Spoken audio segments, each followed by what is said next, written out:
The New History of Zosimus. Book 1. Unsettled Conditions from Calmness to Caracalla.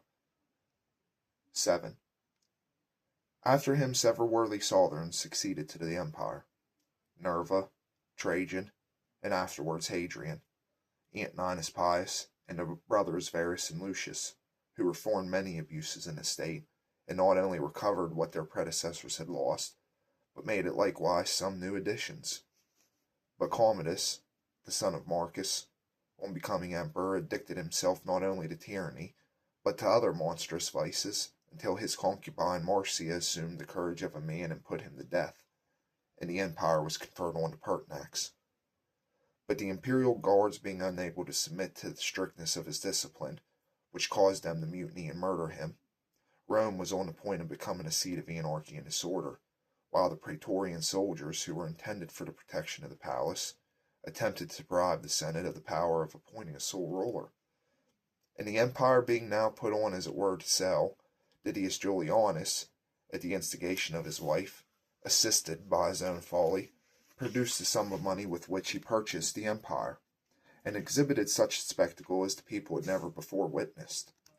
The soldiers who raised him to the dignity, by violence put him in possession of the palace and all that it contained. But he was called to account and deprived of life by the very men who were the means of his exaltation. Nor was his life more than a momentary golden dream. 8.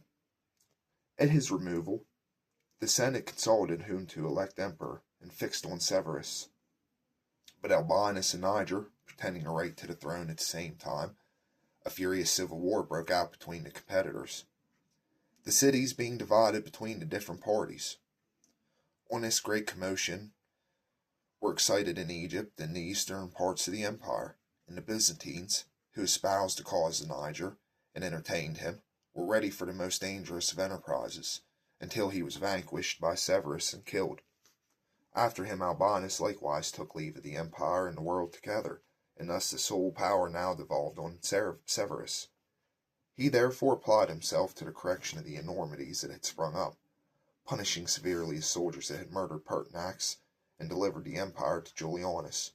Having done this, and regulated the army, he marched against the Persians, and in this expedition took Ctesiphon and Babylon, overran the Arabians, called the Sinites from their dwelling in the tents, conquered the principal part of Arabia, and performed many other great achievements. He was besides inexorable to delinquents, and made public distributions of the property of those who were guilty of any heinous offense. 9. Having adorned many cities with sumptuous edifices, he declared his son Antoninus emperor, but at his death left his other son Geta co-heir with him in the government, appointing for their guardian Papinianus, a person eminent for his strict justice and for his ability in the knowledge and the interpretation of the law, in which he excelled every Roman either before or since his time. But this worthy man in a short time became odious to Antoninus, because he used his utmost endeavors to frustrate his designs, which he had discovered formed by Antoninus against his brother Geta.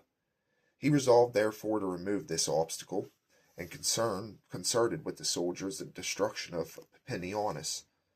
This being effected, and his hands at liberty, he slew his brother, whom his own mother could not save, though he fled to her for protection.